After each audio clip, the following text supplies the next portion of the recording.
2025 ஆண்டு இன்று புதன்கிழமை இனிதே தொடங்கியிருக்கின்றது. புதிய கனவுகள், புதிய திட்டங்கள், புதிய முயற்சிகள், புதிய தொடக்கம் என இவ்வாண்டு வெற்றிகரமான ஆண்டாக அமைய வேண்டும் என்பது அனைவரின் ஆவலாகும். அந்த எதிர்பார்ப்புகள் அனைத்தும் நிறைவேற காலையில் கோவிலுக்கு சென்று இறை வழிபாடு செய்து மக்கள் இந்நாளை தொடங்கும் நிலையில் ஸ்லாங்கூர் பத்துமலை ஸ்ரீ சுப்பிரமணியர் ஆலயமும் மக்களின் வருகையால் களை கட்டியது. அது குறித்த செய்தியுடன் நமது நிருபர் கமலி காளிதாஸ்.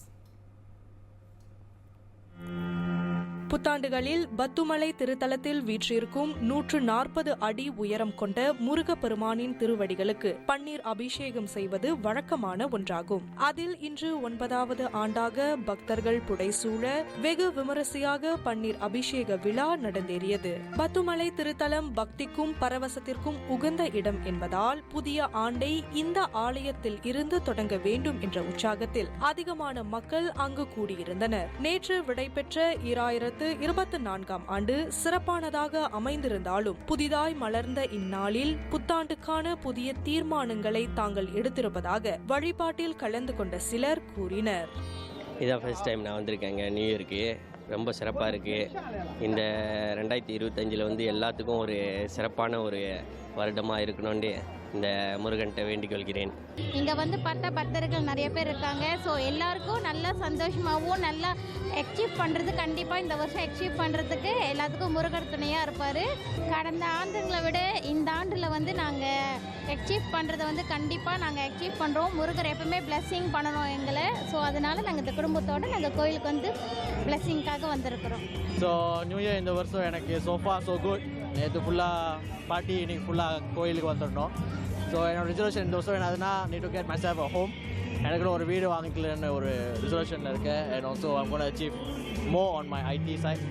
மேலும் வெளிநாட்டு சுற்றுப்பயணிகளின் வருகையும் பத்துமலையில் இன்று அதிகமாக இருந்தது. இனம், மதம், சமயங்களை கடந்து ஒற்றுமையாக வாழும் மலேசிய நாட்டின் கலாச்சாரம் மற்றும் பண்பாடுகள் உட்பட புத்தாண்டிற்கான தங்களின் தீர்மானங்கள் பற்றியும் சிலர் பகிர்ந்து கொண்டனர். So we're just coming to have a look at the caves. Our resolution for this year is just to look after each other, be kind and enjoy the new year. Our experience has been very good so far. People are lovely, helpful. It's been really good and we're enjoying it here. So we spent New Year in the city center and had a beautiful view over all the fireworks happening. It was really beautiful and nice.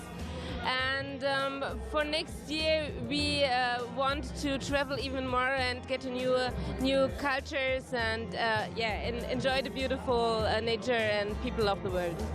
இதனிடையே புத்தாண்டை முன்னிட்டு பத்துமலை வளாகத்தை சுற்றி பூக்கடை வியாபாரத்தில் ஈடுபடும் வியாபாரிகளின் புதிய இலக்குகள் குறித்தும் பர்னாமா செய்திகள் கேட்டறிந்தது. அது இப்போ கடந்த ஆண்டு கொஞ்சம் ஸ்லோவாக தான் இருந்துச்சு. இல்லை அதுக்கு முன்னே லாக்டவுன்லாம் இருந்தனால ரொம்ப இதாக இருந்துச்சு. ஆனால் இந்த வருஷம் இன்றைக்கி வியாபாரமே ரொம்ப சிறப்பாக நல்லா இருக்குது. ஸோ இந்த வருஷம் அமோகமாக இருக்கும்னு ஒரு நம்பிக்கை இருக்குது. பொது மாதிரி வியாபாரம் பண்ணணும் தான் நாங்கள் ஆசைப்படுறோம். சமயத்தில் அமையும், சமயத்தில் அமையாது, அவ்வளோதான். அது ஆள் வர்றது வாங்கிறத பொறுத்து தான் இருக்குது. சமயத்தில் ஆள் இறங்கி கூட வருவாங்க, சமயத்தில் வெளியேந்து இறங்கி அப்படியே போயிடுவாங்க. ஸ்லாங்கூரின் மைய பகுதியில் இவ்வாலயம் இருப்பதால் அதிகமான மக்கள் கூட்டத்தினால் பத்துமலை பகுதியை சுற்றிலும் போக்குவரத்து நெரிசல் காலை முதல் சில மணி நேரங்கள் நீடித்தன. புத்தாண்டில் முருகப்பெருமானை மக்கள் தடைகளின்றி வழிபட்டு செல்வதற்கு வானிலையும் இணைந்து ஒத்துழைத்தது. 2024க்கு விடை கொடுத்து 2025 ஆண்டை உலகம் வரவேற்றிருக்கிறது. புதிய தொடக்கத்தின் அடையாளமான இந்நாளை மக்கள் மகிழ்ச்சியோடு கொண்டாடி வருகின்றனர். அவ்வகையில் தொடங்கியிருக்கும் இவ்வாண்டு செழிப்பான ஆண்டாக இருப்பதோடு வளமோடும் நலமோடும் மகிழ்ச்சியோடும் அமைய நாம் தொடர்ந்து செயல்படுவோம். அனைவருக்கும் இனிய புத்தாண்டு நல்வாழ்த்துக்கள். பிரம்ம தமிழ் செய்திகளுக்காக நான் கமலி காளிதாஸ்.